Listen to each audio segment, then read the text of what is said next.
welcome back to the channel. So today I thought that I would share with you finally the awaited series, the cloth diaper series. Now I started this and I didn't finish it. The last video I did was on the French theme and I will link that down below. Now the next thing that I needed to do was prep the diaper for embroidery, and I had I think 1 or 2 questions in regards to this, and I am so sorry that I'm getting it to this so late. I'm pretty sure by now those people have found some help, and I hope that they have. Now I'm going to go over everything that I have currently sitting here at the desk and what you're going to be needing, or at least what I used. Now the first thing that I set out was obviously what I'm going to be embroidering on, which is the diaper piece. Now this is the back of the diaper, that is the front of the diaper, and this is what I'm basing my design on. Next thing you're going to need is your stabilizers and your hoop for your embroidery machine. What the 5x7 one looks like. And your, well, at least the hoops that I have purchased always come with this. This kind of helps you out center your design. First stabilizer I'm going to be showing you, it's water soluble. And this one goes on top. Once I hoop everything, I put this one on top. This washes away with water. I hoop this with the diaper. But this is really, really big. So what I usually do is I go ahead and fold it in half and I float this. And when I mean float, I put this underneath. Once I put the everything on the machine, I put this underneath the hoop and it just sits there and it works out really well. So I turn this into 2 pieces that can be used for 2 diapers. The next thing you're going to be using is, or kind of getting ready, will be all your thread. Now I use Floriani and I use the needles as well from that brand. It works out beautifully for me. So these are the needles. They're embroidery needles and they're the 75x11. You don't want to use too big of a needle because it's going to leave holes very noticeable on the diaper, and it's also going to it's just, I feel like it's going to weaken the fabric and it's going to cause tears. This, you should always have one nearby. Bobbin thread. Always before you start embroidery, please check this, because if your machine does not tell you that you're about to run out, your embroidery is going to keep stitching until, you know. So the next thing that I have, and you don't have to use this is optional, and it's called Embroidery Perfection Tape. I use this to tape down the first stabilizer I show you, just in the little corners, a very small piece just to keep it in place. Instead of pinning it into the fabric, I actually just put a little piece in each corner and it keeps it in place. So the first color I have here, it's a gold color, and this is what this color looks like. Next color I have here is a pink, and that's the first pink. This one's going to be the second color, and this is going to be the third color that I'm going to be using for the pink. 2 colors are going to be 2 different shades of green, and one is number 228 and this one's 229, and they're just slightly different shades, not too far from each other. This one's just lighter, and you can notice this a little bit more. I also have the Embroidery Design, which I'm going to be adding on here so you can see a picture of it. I already changed the colors. This is going to be design used for the 5x7 hoop, and you can resize these, but you don't want to resize them too much, because my understanding again was that if you mess with them too much, you can mess with the file itself and then it won't stitch out properly.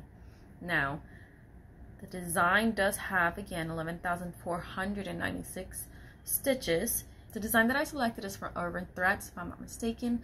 Now when you go onto that website, you're going to fall in love. It is flawless designs. So let's go ahead and I'm going to print this out, measure it, mark my diaper. Now I use a fabric pen. It washes out away. It's gonna look blue on the diaper and you'll be like, oh my gosh, that it comes out with a quick just water. You can even spritz water on it and it disappears, and it's good to go. I like to mark it because I have to be cautious of the elastics on the top and side of the diaper. You want to make sure that your embroidery design is not going to affect any of those areas. Alright, so I went ahead and marked the diaper, so I have my elastic points on each end. Now this line, you don't have to do this, or really any of this, but this is just to show you basically. So this is where the elastic's going to go. This is the other ending point on the other side, so you want to be cautious of these areas around here.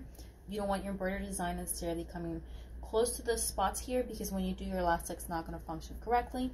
Now the next thing I had done was I went ahead and folded the diaper in half and drew this line here, so I know that this is the center piece, or the center of the diaper here. And then I took the design. This is why I recommend that you print it out. I took the design and I placed it on here, and I aligned it with this line, and this told me that the design, the center of it has a line here. This is where the center of the design is going to be. Again, it's far enough completely away from the elastic, including the top one. This gives me plenty of space to still have a seam allowance and have my embroidery design with the elastic there. Now this is what the size of the design is supposed to be like, so it gives you an idea of what it's going to look like. Now it may look small in here to you, but once you do the diaper, it's actually going to be almost the perfect size, at least that I find it to be quite close enough to be in a good size. I had mentioned that we needed a backing piece. Now this is the same piece of fabric as this, the PUL. What you're going to do is you're going to take a piece and cut it where it's going to be more than enough to cover for this. So what you want it to do is, once your embroidery is done, you want to have enough room to come around and stitch this close, and you can cut the extra off. Now I cut this a little bit bigger than what I usually would do, just to kind of show you and you can get an idea. Once you're more comfortable with doing this, then you can just go ahead and cut it smaller enough to where you know how much your seam allowance is going to be and how the embroidery on the back works. The next step would be to take this piece, this stabilizer, this is the cutaway, and your hoop, and you're going to hoop your diaper. And this comes in handy sometimes I honestly don't use it, but it'll be up to you how you feel about it. This is about the only point sometimes that I will use a pin, and the embroidery design is going to go in there, so I know that it's okay to do so. You want to have the shiny side. This is not the shiny side, so as you can see, this is the shiny side. When you do this, you want to have the shiny side facing down on both sides. So this is the outside of the diaper, shiny side, same type of material for the outside of the diaper, shiny side. And you want to align this the best you can. Now this is the one point that I sometimes use a pin. It makes it easier to keep this piece together, and what you want to make sure is that you're centering all of this together. And you might want to keep this nearby, because what you're making sure of is that this has enough fabric down here. When you fold this at the top, you're going to also have enough fabric to sew it closed. So right now I can actually move this fabric a little further up. There you go. And you want to make sure that you have enough fabric to the sides and down here.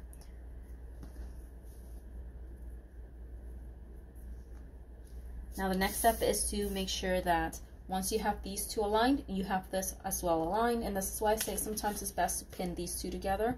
It's easier to move them. We're going to hoop this. Sometimes I get this on the first try.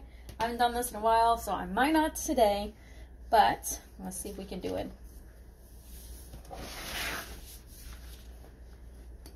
Next thing you want to make sure is that you have enough stabilizer on the bottom and top. So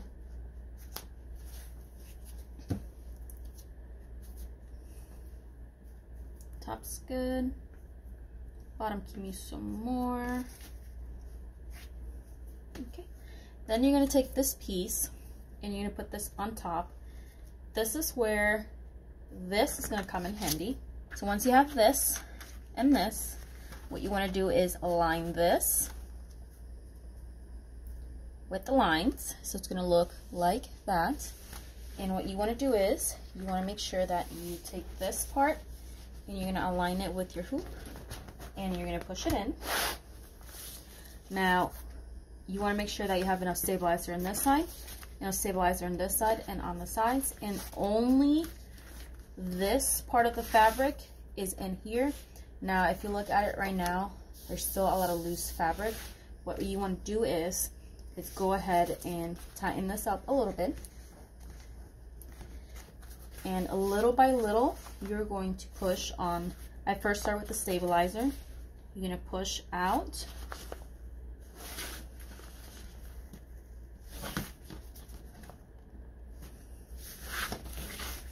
what you're trying to make sure is that the back is nice and flat.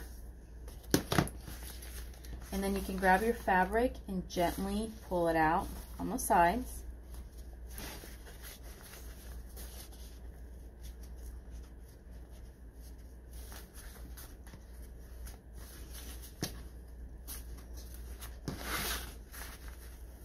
Now you don't want to make your fabric too tight on here either. You want to be careful with that. Some people say it can mess with your embroidery. I've been cautious of it, so I can't say whether or not it has. So now sometimes when I do this tends to happen right here, where this starts to bunch in here. I just grab this and pull it out. So then on the back, it's sitting nice and straight. If you see the hoop's not all the way in, what I'm going to do is I'm actually going to push it now all the way in. This I'm okay with. It's going to come out just fine. Now you have these extra pieces of fabric. What you want to make sure is that these are not going to get in the way of the embroidery. Sometimes they can slide underneath and then it's going to get caught, and then this is going to be ruined. What I tend to do is I actually just fold this like this. And I have some clips and I just clip it. These are the same clips I showed the other day.